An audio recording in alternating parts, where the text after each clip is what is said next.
Let's have a look at something called Babble hypothesis. This applies to dog culture and the dog hating culture. So join me for a short clip. Like Jim Jones, Heaven's Gate's Marshall Applewhite, or NXIVM's Keith Raniere, the traditional image of a cult leader is a person, usually but not always male, orating for hours on end while a congregation hangs on his every word. While there are common linguistic features of cult leaders' speech, which we'll get to in a bit, the quantity of words seems to matter as well. For decades, researchers have been testing the Babble hypothesis, which proposes that leaders are chosen for how much they speak rather than the quality of their ideas. Since the 1950s, scientists and psychologists have been questioning the theory's credibility, but in 2020, the most thorough test ever conducted had surprising results. Diverse groups of people with varying personalities and skill sets were tasked to solve challenging strategy games as a team. Each member's total speaking time was carefully measured, as well as the substance of their utterances. Afterwards, the subjects were all asked to nominate other group members for leadership positions. The results weren't even close. Speaking time had by far the highest correlation with leadership emergence, beating out intelligence, agreeableness, game proficiency, and even extroversion. The only other factor that came close was gender. While the study doesn't purport to explain the psychological factors behind it, it seems likely that humans use quantity of speech as a mental shortcut to determine who would make a good leader. So as long as you're basically running your mouth and keeping your people's attention, they're going to listen to you. And the people around, they see the popularity of what's going on, they want to fit in. That's a short look at the Babel hypothesis. And if this is going on in your life, you're part of like a cult. You're starting to form a cult. Dog culture, as we probably already know, does this all the time.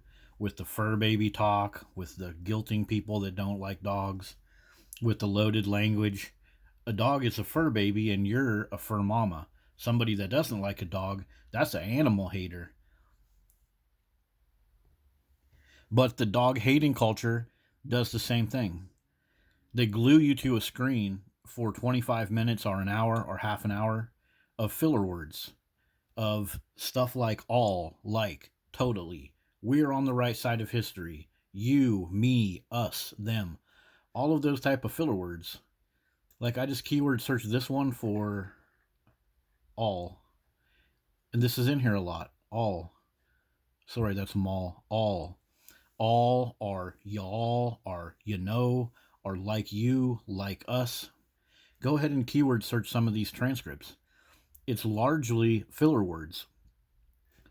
Now, this channel we're looking at right here, I used to binge watch these live streams. I would get done with my work early so I could sit here and get into the live streams. But I started to realize this is just an echo chamber. People get in these live streams and they say, I hate dogs. And the next person's like, no, I hate dogs. No, I hate them more. You hate dogs. I hate dogs. Did you see this dog attack? Yeah, I saw this dog attack. And it's not very informative. It's just reactive to dog attacks. And don't get me wrong, this is a very valuable channel. I still recommend this. I still have this on my page. When people come to my page, they see a link to go right to this channel.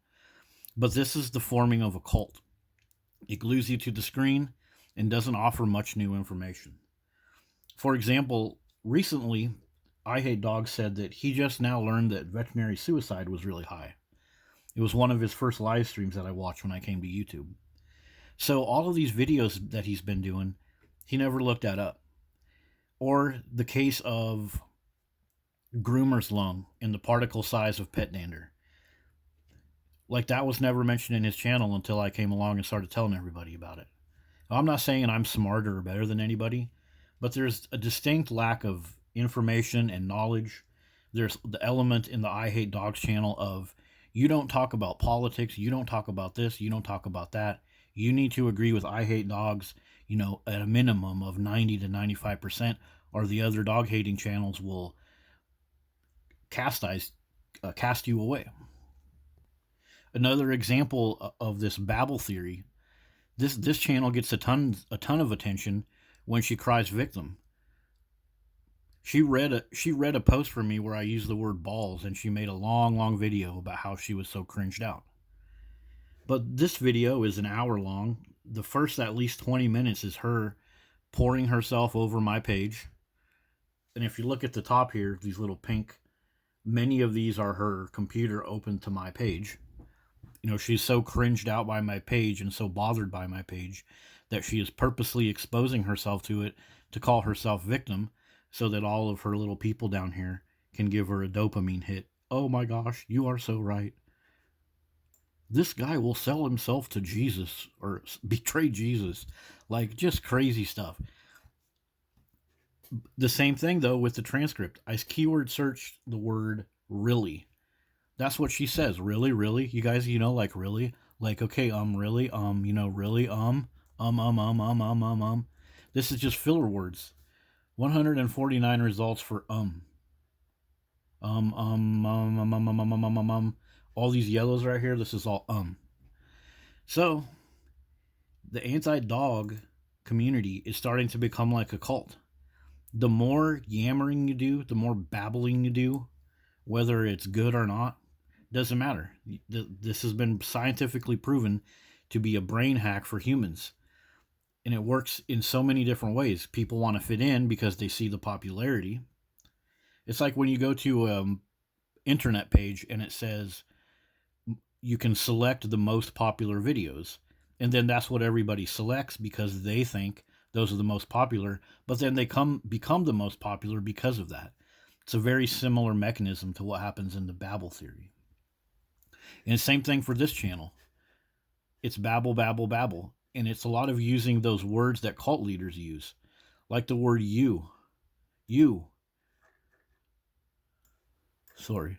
You. He uses the word you a lot.